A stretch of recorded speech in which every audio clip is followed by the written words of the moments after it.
This week on Ebert and Roeper, Al Pacino suspects Robin Williams of murder in Insomnia. Also, Matthew McConaughey is a hotshot lawyer with a dark secret in 13 Conversations About One Thing. And Hugh Grant gets a crash course on growing up in About a Boy.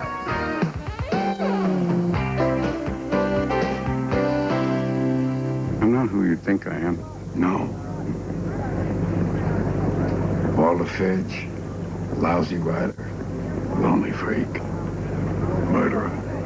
Veteran cop Al Pacino matches wits with suspected killer Robin Williams in Insomnia. It's coming up later in the show, one of 5 movies we'll review. I'm Richard Roeper. And I'm Roger Ebert. Our first movie is a true delight, the story of a man who thinks he'd make a terrible husband, but discovers he might make a wonderful father.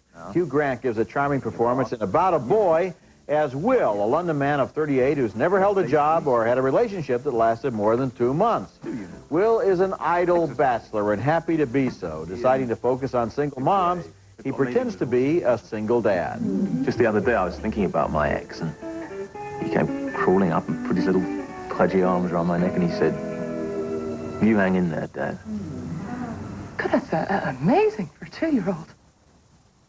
Is it? Yeah. He meets a woman named Fiona with a son named Marcus, and this son attaches himself to Will with a single-minded determination. Can I come in? No, Why? because I'm busy. What are you doing? I'm watching TV. That's Nicholas Holt as Marcus. At a party, Will chats up Rachel, played by Rachel Weisz, and manages to give the impression that he has a son. All rap music sounds exactly the same to me. Oh, what's that? I tell you what, I know a 12-year-old who'd kill you for saying that. Really? Yes. So do I, come to that. Are you? Yeah. What's yours called? Mine? Everybody... it's called Mars. Will has been telling so many lies, he needs advice from Marcus on how to get himself out of trouble. I want to go out with her, okay? I'd like her to be my girlfriend. There, I've said it. Oh, brilliant. Why didn't you just say that?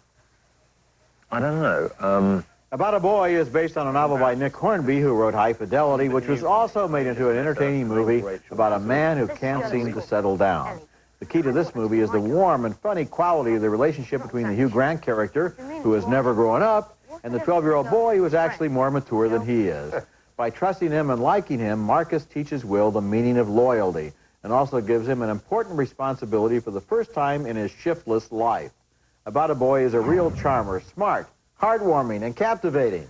All of that and more. You know, there are certain movies that speak to you in a way that maybe you don't even want to admit. That's what this movie is like for me. This is my favorite movie this year, one of my favorite movies of the last several years. Hugh Grant is so good, and people say, oh, he's just playing that guy that he always plays. You know what? He's really good at playing this guy, and there's a difference between this and some of the rogues and kind of the stuttering romantic leads he's had in other films. I love the novel, and I love what they did with it. Well, there's hard to meet in this role, you know, and although Hugh Grant, to be sure, you know, plays charming guys very easily and has done it in a lot of different movies, nobody does it better. And here, where there's a real subject matter and a really intelligent screenplay and some human drama involved, it's his best movie. It is probably his best movie, and this is also really funny. I don't want to make it sound like this is just some sort of sappy romantic comedy, like that's a date movie, or you want to categorize it this. It's really funny. He knows his life. The Hugh Grant character knows his life so well and really likes being a single guy, and I appreciated seeing that in a film. You know this little kid, Nicholas Holt, too? He looks like a real little boy. He's not one of the Macaulay Culkin clones, you know, who looks impossibly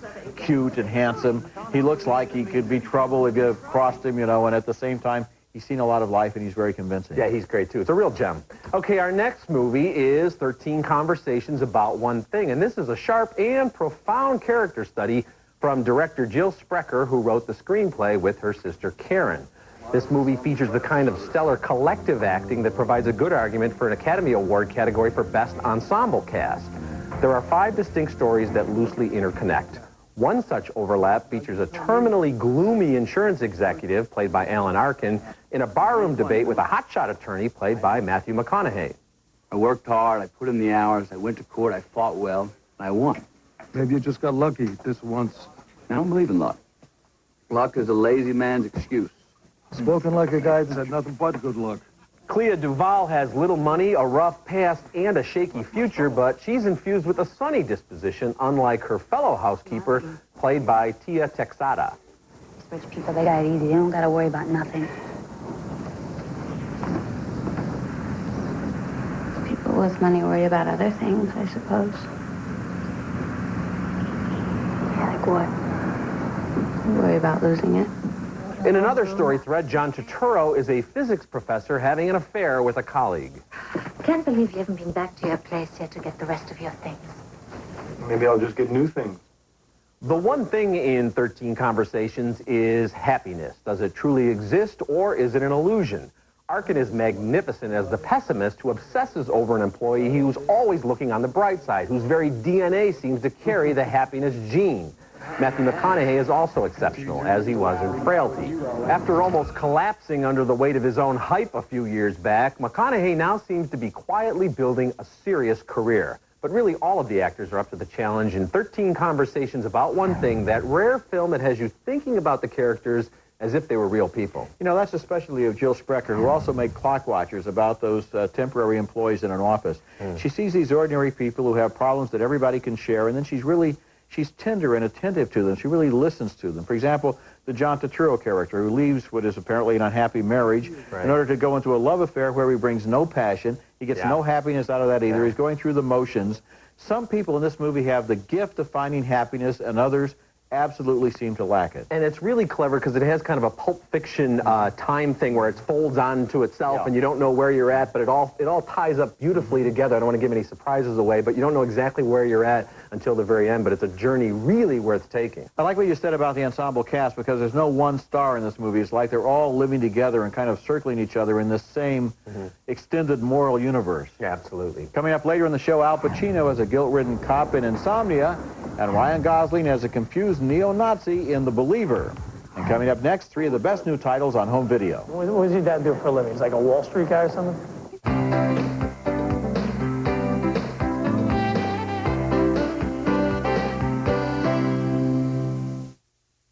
Ebert Roeper's Thumbs Up Video is brought to you by Nestle Raisinets. At the movies or at home, Raisinets.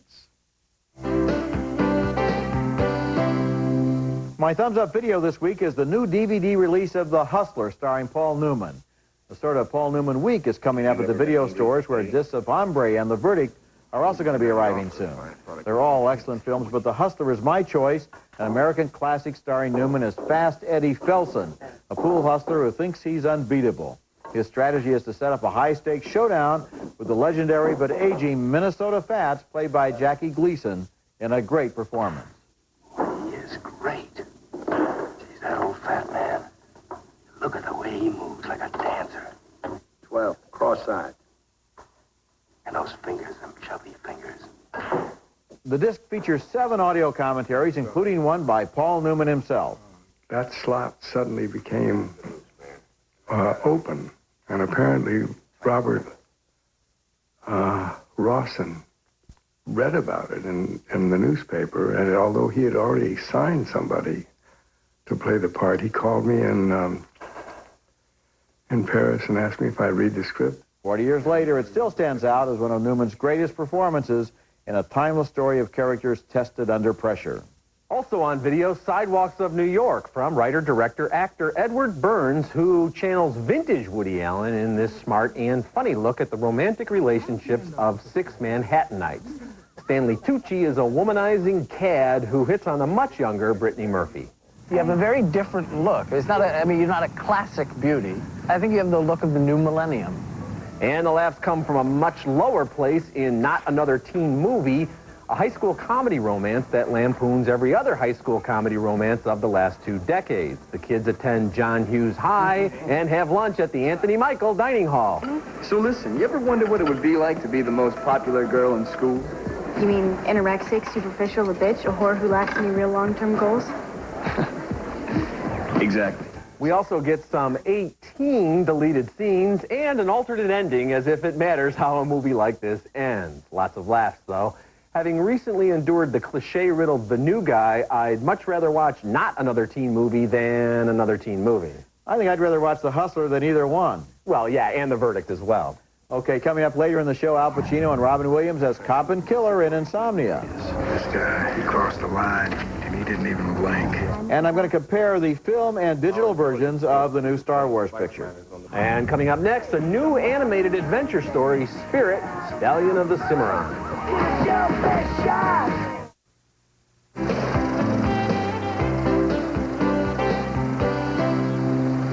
It's time to break that horse. Well, you think that you can take me on? You must be crazy. A wild Mustang in the Old West has no intention of letting some two-legged creature take him for a ride in Spirit, Stallion of the Cimarron. James Cromwell is the voice of the Colonel, and the gravel-voiced veteran rocker Bryan Adams provides the soundtrack for the Stallion's adventures. Now, the horses don't talk to each other or to other creatures in this traditional animated feature from DreamWorks, but Matt Damon does narrate the adventure from Spirit's point of view. I couldn't understand it. She treated this scrawny two-legged like one of our kind. Daniel Studi is the voice of Little Creek, who relates more to the horses than to the soldiers and railroad men who are trying to tame the West and to stop any living creature standing in the way of their idea of progress.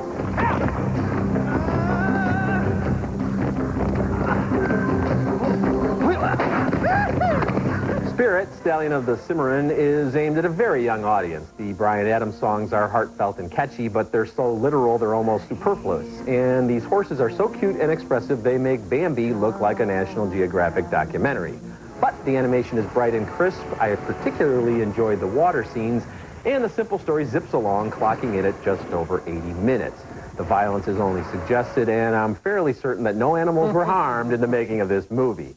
As a good old-fashioned adventure for kids, Spirit, Stallion of the Cimarron is a winner. I like it, too. I like the purity of it. It's just a straightforward adventure story. It's kind of like Jack London's White Fang. And there aren't any little, cute chipmunks who are making wisecracks in the corner of the screen. No. It's just a great, big, heroic story of this horse and this Indian who befriends it and the destinies that they find. It's just, that's exactly what it is. Yeah, for what it is, it does it beautifully, and I do like the fact that it's an hour and 20 minutes. It doesn't have to go on long any farther than that. And you have someone to root for, somebody to root against, but nothing that's going to have kids having nightmares in the middle of the Yeah, because the horses have some pretty harrowing adventures. They're not really in the kind of danger that's going to really bother a kid. No. Our next movie is The Believer, which won the Grand Jury Prize at the 2001 Sundance Film Festival and then almost disappeared because of its controversial subject matter. This movie is about a neo-Nazi who was born and raised as a Jew, but becomes an anti-Semite and eventually plans to bomb a synagogue. Not exactly timely for post-9/11. The role is brilliantly played by Ryan Gosling as a smart young man named Danny who burns with a fierce flame of hatred. He likes edgy theoretical discussions. There was no 6 million. At most, 200,000 Jews died in the camps, and the majority of them... Ridiculous. The documents. Have you seen the deportation The Nazis themselves have kept records. If Hitler didn't kill 6 million Jews, why in the hell is he a hero? Danny becomes involved in a fascist organization led by Billy Zane and Teresa Russell. Ironically, they wish he weren't so anti-Semitic because such a prejudice, they say, is passé these days. We want to build bridges to certain positions in the political mainstream. Works like the bell curve, sociobiology, Earth First, the Genome Project. We want to have lectures, invite blacks and Jews and liberals, Chomsky Speak, Stanley Crouch. You know, I've been waiting my whole life for something like this. Danny gets involved with a girl played by Summer Phoenix who doesn't understand why he knows so much about Judaism if he hates Jews so much. All you ever talk about, Jewish. The only people that ever talk about it that much are Jews. Nazis talk about it all the time. Although the purpose of Henry Bean, the writer and director, is obviously serious and he wants to show how the virus of anti-Semitism works, I wonder if Danny isn't such a skillful hate-monger that his character does more harm than good. Danny allegedly turned against Jews after heated arguments in Hebrew school, and I wonder whether such a self-hating Jew could be created out of merely theological differences or whether some deeper pathology is at work. You can see what the movie's attempting, but does it accomplish what it intends? I'm not sure. The Believer is so well-directed and acted that it's effective, but at what? This is good filmmaking, but shaky philosophy, and still, because it's so interesting, I give it thumbs up. I give it thumbs up as well. I mean, this kid's alienated. It's not just that he has problems in school, but I think he's got problems at home that are alluded to. We see a little bit of that. But I think this is actually a testimony to a beautiful and powerful and enduring religion, Judaism. I mean, I know there are some groups that are saying no because this guy is so charismatic and makes such a powerful character that it's, that's too much glorifying his neo-Nazi tendencies, but I think if you stick with it, yeah, it's debatable whether or not he's too charismatic as this hater, but I think it's definitely worth the journey, and Ryan Gosling is really strong. Well, he's very, very good in the movie, and as I said, as I was watching it at Sundance, I was kind of cringing because his anti-Semitic statements He's so articulate and so forceful that it's almost like people won't understand that you're not supposed to like this guy. I mean, maybe I'm just bending over backwards a little bit too far here. It's a good movie, but I think you might be, quite frankly. I was worried about it. I mean, I think his arguments are pretty repulsive, even though he's articulate, but it's definitely worth seeing. Okay, our next movie is the effectively chilling police thriller Insomnia. This is director Christopher Nolan's follow-up to last year's brilliant back-to-front Memento, and it confirms Nolan as a major talent. The great Al Pacino has created yet another memorable performance, this time as Detective Will Dormer, a legendary cop who comes to a small town in Alaska to investigate the murder of a teenage girl and to flee the glare of an internal affairs probe back home in L.A. You live on your own? Top of his grandpa's building. You don't have an alibi for Friday night, do you? Didn't know I was going to need one. At the party, what'd you find about? Stuff. Oh, it was pretty rough. It wasn't rough. That's Martin Donovan as Dormer's partner and Jonathan Jackson as the victim's boyfriend. It appears as if Dormer will make quick work of the case, but a stakeout goes horribly wrong, and Dormer is disoriented by the never-setting sun.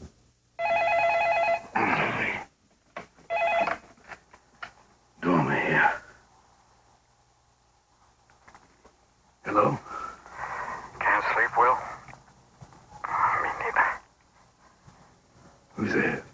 That's Robin Williams on the other end of the line. Williams plays it straight as Walter Finch, a small-time crime author who's Dormer's prime suspect. But Dormer can't turn him in because Finch knows Dormer's darkest secrets. You know, when I heard that they had brought somebody from L.A., I panicked.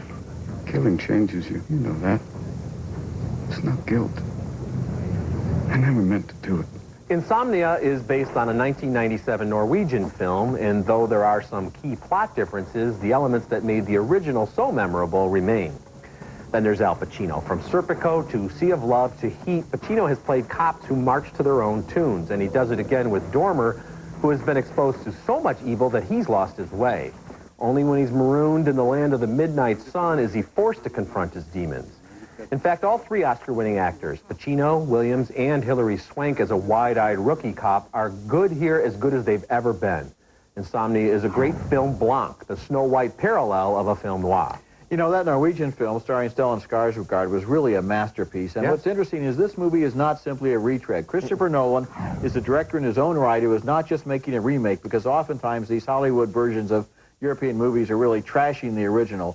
This takes the same material, it reinterprets it, it puts it in Alaska instead of the north of Norway, and it deals with this character who is sleepless with guilt and with anguish and with paranoia in such an effective way. Yeah, Pacino has never looked so worn and aged, and he's so great, and sometimes he can just go over the top and dominate a movie, but he lets the story tell itself, and he shares the screen with Robin Williams, who's excellent here, and Hilary Swank, which is nice to see her get a good, strong performance like this out of her again. Okay, coming up next, what's the best way to see Star Wars Episode 2? Projected on film or projected by digital video? It's all Obi-Wan's fault. He's holding me back. My final cut when we come back.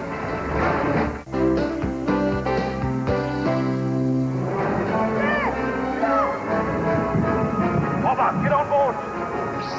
On last week's show, talking about Star Wars Episode 2, Attack of the Clones, I said the images looked fuzzy in the film version that I saw, but of course the movie was shot on digital video, and director George Lucas prefers that it be seen with a digital projector. A few days later, I was able to see the movie a second time, projected digitally this time. I was in the same theater in almost exactly the same seat, so I got a good comparison, and the digital version looked much sharper, clearer, brighter, and crisper. If you can see Episode 2 with digital projection instead of film, that would definitely be your best choice. I think the bottom line is movies shot on digital video look better with digital projectors, and movies shot on film look better with film projectors, and that's my final cut. We'll be right back. Visit our website, EbertandRoper.tv, presented by the Walt Disney Collection. Okay, recapping this week's movies, total agreement this week as Richard finally sees the light. 2 thumbs up for About a Boy, 2 thumbs up for 13 Conversations About One Thing. It opens next week.